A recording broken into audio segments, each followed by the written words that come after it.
দারুণ সুস্বাদু। যদি হালকা পাতলা একটু মাছের ঝোল খেতে চান তাহলে এই রেসিপিটা আপনারা ট্রাই করতে পারেন। এটা একটা আসামের পপুলার রেসিপি, যেটা আমি রুই মাছ দিয়ে আপনাদের করে দেখাবো। এছাড়াও কিছু টিপস অ্যান্ড ট্রিক্স বলবো যাতে রেসিপিটা আপনাদের একদম পারফেক্টলি হয়। তাহলে চলুন রেসিপিটা শুরু করা যাক। বাই দ্য ওয়ে, আমি শেফ অতনু, আপনারা দেখছেন অতনুর রান্নাঘর। আর আজকে আমাদের রেসিপি আসামের ফিশ কারি বা মাছর টেঙ্গা। তাহলে আসামের ফিশ কারি বা মাছর টেঙ্গা বানানোর জন্য আমি এখানে নিয়ে নিচ্ছি 2 কেজি রুই মাছ। আমি একটু বেশি পরিমাণে নিয়েছি, আপনারা চাইলে 2-3 পিসেও কিন্তু এটা আরামসে করে নিতে পারবেন। মাছগুলোকে অতি অবশ্যই আপনারা ভালো করে ধুয়ে নেবেন, আর ধোয়া হয়ে গেলে এটাকে আমি ম্যারিনেট করে নেবো।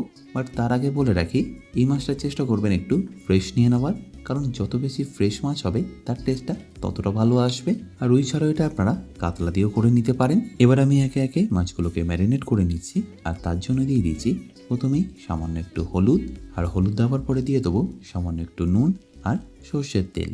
মাছ ভাজার আগে এটাই আমরা মোস্টলি করে থাকি, তাই আলাদা করে আপনাদের এখানে কিছু আর করতে হচ্ছে না।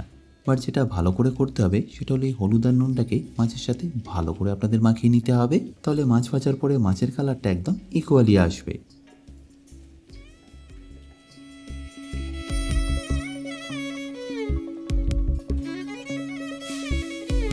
এবার যেহেতু এটা একদম ফ্রেশ মাছ, তাই আলাদা করে এটাকে আপনাদের রেখে দিতে হবে না। ম্যারিনেশনের সাথে সাথেই আপনারা এটাকে ভেজে নিতে পারেন। আচ্ছা, এবার এখানে মাছগুলোকে ভেজে নেওয়ার জন্য আগে থেকে আমি সর্ষের তেল গরম করে নিয়েছি। যেহেতু এটা 2 কেজি মাছের জন্য করছি, তাই এখানে তেলের পরিমাণটা একটু বেশি রেখেছি। আপনারা আপনাদের পরিমাণ অনুযায়ী তেলটা দিয়ে দিতে পারেন, বাট বাড়ির কড়াইতে করলে দেখবেন তেলটা অনেকটা কমই লাগে। আর মাছগুলো ভাজার আগে অতি অবশ্যই তেলটাকে একদম ভালো করে গরম করে নেবেন। আর গরম হয়ে গেলে এখানে আপনাদের দিয়ে দিতে হবে সামান্য একটু হলুদ আর সামান্য একটু নুন, যাতে মাছটা ভাজার সময় তেলটা না ছিটকায় আর নিচে লেগে না যায়। এবার একে একে মাছগুলোকে দিয়ে আমি এখানে ভালো করে ভেজে নেবো। এইরকমই আমি অনেক টিপস অ্যান্ড ট্রিক্স শেয়ার করেছি আমার বেসিক কুকিং কোর্সে, যেখানে আপনারা পেয়ে যাবেন প্রায় 60টারও বেশি ভিডিও, যেগুলো আপনাদের হেল্প করবে নিত্য প্রয়োজনীয় রান্নাগুলোকে আরও সুস্বাদু করে তোলার জন্য। কোর্সটা অ্যাভেলেবেল আমার নিজস্ব ওয়েবসাইট www.otonurannaghar.com-এ। এছাড়াও লিঙ্কটা আমি ডিসক্রিপশানে দিয়ে রেখেছি। তাও বলে রাখি, কিন্তু যদি কোনো রকম অসুবিধা হয় আমার সাথে এই হেল্পলাইনে যোগাযোগ করতে পারেন। আর এবার যে দেখুন, মাছগুলো কিন্তু আমি একটু লাল লাল করে ভেজে নিচ্ছি, কারণ একটু লাল লাল করে না ভাজলে ঝোলে পড়লে এর কালারটা ফ্যাকাশে লাগবে।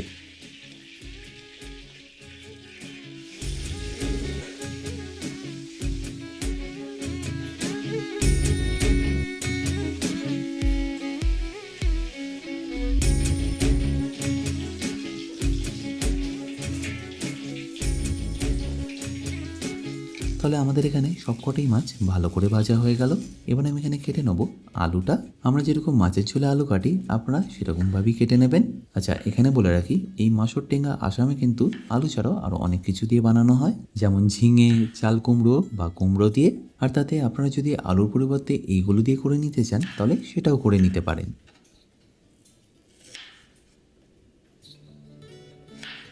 আলুগুলো কাটা হয়ে গেলে আমি ডাইরেক্টলি দিয়ে দিচ্ছি মাছ ভাজার তেলে।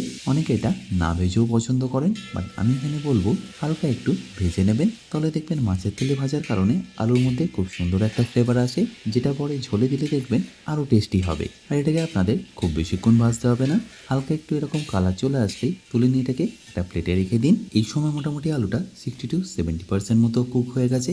বাকিটা আমরা কুক করব ঝোলে দেওয়ার পর। আচ্ছা, এবারে গ্রেভিটার জন্য যেটা মোস্ট ইম্পর্ট্যান্ট সেটা হলো টমেটো। তাই এখানে আপনাদের টমেটোটাকে কেটে নিতে হবে।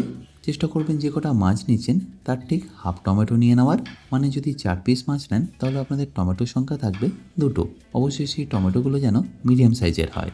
আর টমেটোটা আপনারা এইভাবে ছোটো ছোটো ডাইস করেই কেটে নেবেন, খুব বেশি চপ করার দরকার নেই, নাহলে তেলে দেওয়ার পরে সেটা অনেকটাই গলে যাবে আর গ্রেভিটা গাঢ় হয়ে যাবে। তাই আপনাদের ঠিক এরকম মোটা মোটা করেই কেটে নিতে হবে। আচ্ছা, এবারে একই মাছ ভাজার তেলে আপনাদের ফোড়ন দিতে হবে 5 ফোড়নে। এই 5 ফোড়ন ছাড়া আপনাদের আর অন্য কোনো কিছু দিতে হবে না। জাস্ট 5 ফোড়নটা দেওয়ার পরে দিয়ে দিন এখানে কয়েকটা শুকনো লঙ্কা আর কাঁচা লঙ্কা। তারপর একবার ভালো করে মিশিয়ে নিন, আর মেশানো হয়ে গেলে দিয়ে দিন কেটে রাখা টমেটোগুলো।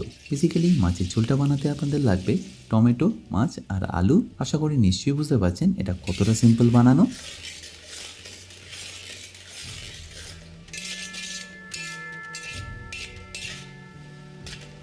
এর পাশে মশলার মধ্যে লাগবে সামান্য একটু হলুদ গুঁড়ো আর সামান্য একটু কাশ্মীরি লঙ্কার গুঁড়ো। ব্যাস এখানে আপনাদের মশলা বলতে আর কিচ্ছু লাগবে না দিতে। এবার ফ্লেমটা হাই করে আপনাদের এটাকে কুক করে নিতে হবে যতক্ষণ এটা একটু গলে গলে আসছে।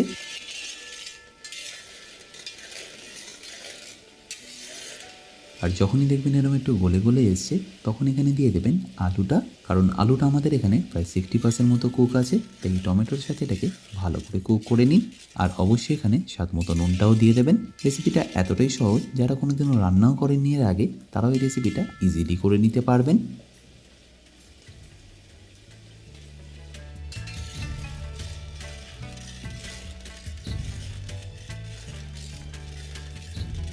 ব্যাস এবার ফাইনালি এর মধ্যে দিয়ে দিন পরিমাণ মতো জল, আর তারপর একবার ভালো করে মিশিয়ে নিয়ে আলুটাকে সেদ্ধ হতে দিন।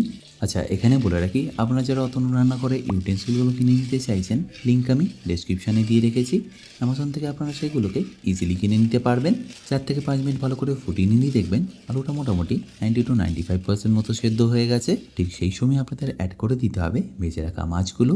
আর এখানে বলে রাখি, এই মাছ থেকে কিন্তু আস্তে আস্তে ফ্লেভারটা ঝোলের মধ্যে যাবে, সেই জন্যই সবকটা মাছ দেওয়া হয়ে গেলে আপনাদের একদম লো ফ্লেমে এটাকে ভালো করে ফুটিয়ে নিতে হবে। আর ফুটিয়ে নিলেই দেখবেন টমেটোর সাথে মাছের ফ্লেভারটা আর পাঁচফোড়ন ফ্লেভারটা এত সুন্দরভাবে ঝোলের মধ্যে চলে আসবে, এটা গরম ভাতের সাথে খেতে অপূর্ব লাগবে।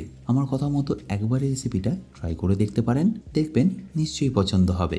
আমি এই যে বলছি মসুর টেঙ্গা, টেঙ্গা কথার অর্থ হলো সাওয়ার বা টক, আর আসামে এই টকটা আনা হয় কোকুম বা এলিফ্যান্ট অ্যাপেল দিয়ে। কলকাতা থেকে আমি যেহেতু সেটা পাইনি, সেই জন্য এটাকে আরেকটু টক করে নেবো লেবুর রস দিয়ে। আপনারা এখানে পাতি লেবু, কাগজি লেবু বা গন্ধরাজ লেবু দিয়ে এটাকে টক করে নিতে পারেন। আমি যদিও এখানে গন্ধরাজ লেবু ব্যবহার করছি, কারণ এতে টক ভাব আর গন্ধটা আরও বেড়ে যাবে।